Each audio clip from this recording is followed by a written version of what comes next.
Hey, it's Todd, and today I want to talk about a topic that doesn't get addressed nearly enough, and that is the topic of how to learn game. See, all the game knowledge in the world doesn't do you any good unless you can actually use it in the field and unless you can actually use it naturally and instinctively. If it's either not available to you or if it's only available to you with a great amount of thought behind it, it's not actually useful. Your game is not the amount of esoteric little theories you know. Your game is what comes out of you in the spur of the moment in field. And so when you're practicing and learning game, you want to be ingraining it and making it natural to you. So what I want to talk about today is 3 specific exercises that I do with students that work to ingrain the good habits and the good techniques in game so that when you're out in field, they'll come to you very, very naturally. The first one is something I call yes and this comes from improvisational comedy. Improvisational comedy, it's all about like taking whatever's in the scene, no matter how strange it is, adding your own little piece of input and creating something unique, special, different than what's ever been seen before.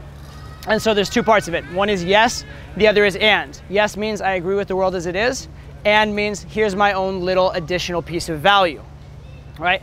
I agree with the world, here's my own little piece of value. When you're communicating this way, it's very hard to be disliked. Who's gonna dislike someone that's like, oh, that's great, here's my little addition.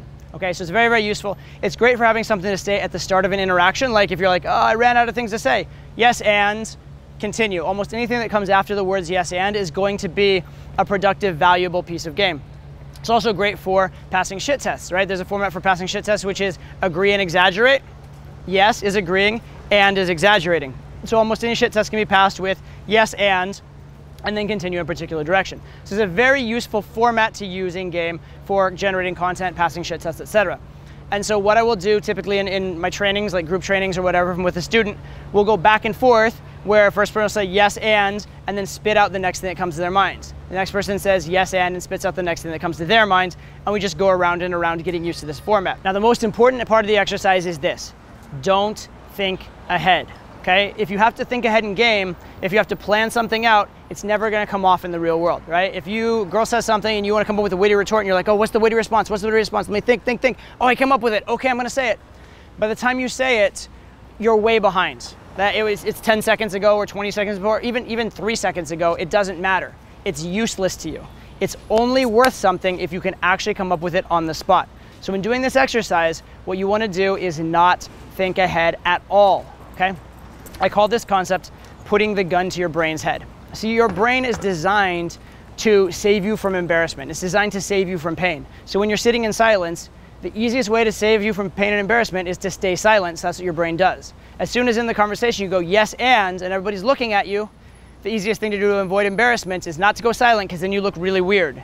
It's to finish the sentence, and therefore your brain is going to start working in your favor and start finishing the sentence. So you want to program that into your brain. You want to get that instinct down so that you make it happen naturally. Okay, so in this exercise, you literally just say yes and without a plan and trust your brain to finish it. And do this in practice enough times that you have that belief your brain actually will finish it, because you've done it tons and tons of times and your brain is used to it. Then when you go out in the field, it's actually going to work. It's an incredibly valuable exercise, but the most important part of it is that not thinking ahead aspect. Yeah, the yes and format's beautiful, but not thinking ahead is even more important, especially when you're talking about coming up with something to say. Now you may ask me, Todd, so you just suggested this group exercise. I'm sitting at home, I don't have a wingman. How do I practice? Well, you can yes and anything. So turn on a TV. Watch a scene, whatever was said, pause it, yes and to whatever was just said.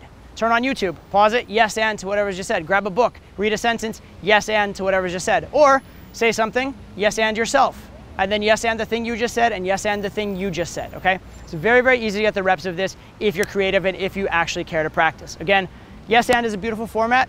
I am okay with the world and I'm gonna add some value. Absolutely useful, but even more importantly, that don't think ahead aspect. Okay, another exercise that has that don't think ahead aspect and therefore is incredibly valuable for honing your instincts in the field is my push-pull exercise, right?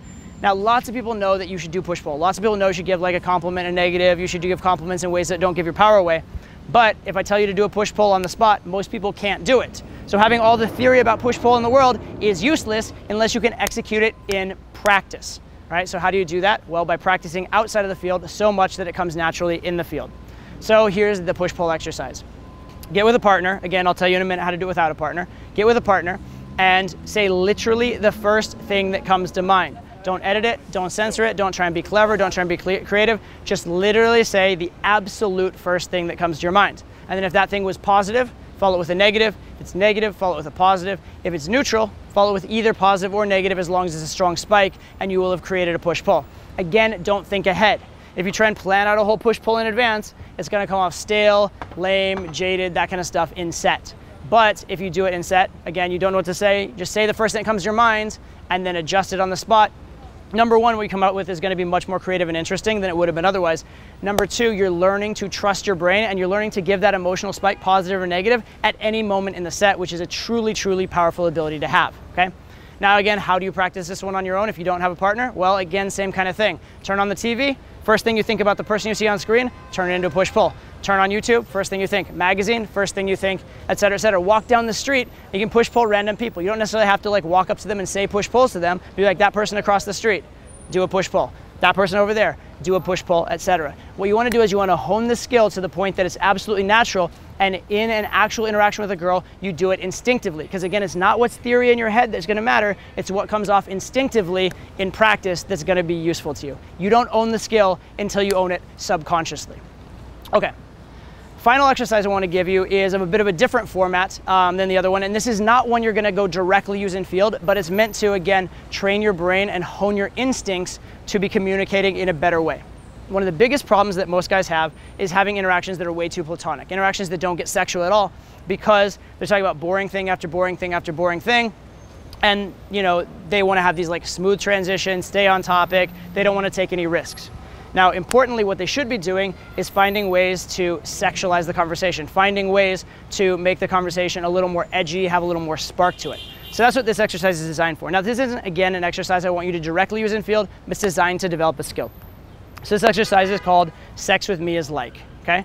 The way it works, you're gonna say sex with me is like an object, and then you're gonna give a reason why. And the idea here is you're finding the sexual nature of anything, or you're honing that ability to take any conversation, no matter how boring, lame, mundane, and make it man to woman or sexual. So for example, if it was roller coaster, sex with me is like a roller coaster, it goes up and down and up and down and up and down. Sex with me is like a roller coaster, it goes faster and faster and faster until you eventually get off. Sex with me is like a roller coaster, there are pictures being taken of you when you least expect it. Sex with me is like a roller coaster, if you ride it too long, you're gonna puke. Etc., etc., etc. There's all kinds of reasons why. Don't worry at this time if it's flattering or self-deprecating. Just worry about finding all the different creative avenues, all the different ways that you can misinterpret something, because misinterpretation is an absolutely critical skill in game, and what you're doing here is you're practicing your misinterpretation skill. Now, you're not gonna go into a set and to a girl be like, hey, sex with me is like this. That's not actually a good game. But the skill you learn from this of misinterpretation, being able to misinterpret anything, absolutely is. So again, this is an exercise I usually teach in a group setting, like get a partner and go back and forth. You do one, he does one, you do one, he does one, etc. And eventually, you know, you get a lot of creativity that way. What you can do is do this on your own though, right? Pick an object and make yourself come up with 5 as fast as you can, right? Sex with me is like a tree, what are 5 reasons why? Sex with me is like a chair, what are 5 reasons why? And just get that rapid fire ability to come up with these different interpretations. If you can come up with it quickly outside of the field, then you're gonna have a better opportunity to come up with it in the field. And again, what are you doing? You're training your instincts, you're training the synapses in your brain, you're training the muscle memory to think in certain ways, to act in certain ways, so that when you're actually in the field, all that theory you know, instead of just being useless to you up in your head, is actually be useful to you because you've practiced it over and over again and it's gonna come out naturally, right? It's the same as playing sports, right? Just watching someone play a sport on TV doesn't do anything for you. You gotta actually get out there and practice the moves over and over and over again until they're second nature. So that's what these exercises are for. Beautiful thing is, if you practice them a little bit, you're gonna do more of them in field and make your field time more powerful, as well as your practice time more powerful. So it's really this positive feedback loop that just helps everything, okay? So that is 3 different exercises for how to ingrain the skills of game, how to make it natural so that it's gonna come out. So even if you're doing technical game, you're not in your head about it, you're truly fluid, you're truly natural, and it's gonna be useful and effective for you in the field. And how to learn game is a huge, huge, huge focus, a huge piece of, you know, why I have the job I have. It's also a huge piece of my course, The System. So I want to talk about ever so briefly, give you a quick reminder. So a lot of people have been asking me recently, is the early bird special on the system actually over? Yes, it is.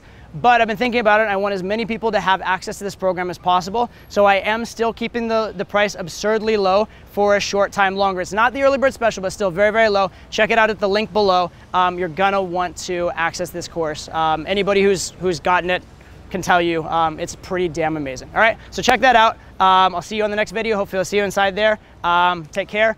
Use these techniques. Practice. Ingrain these things. I promise it'll help your game tremendously.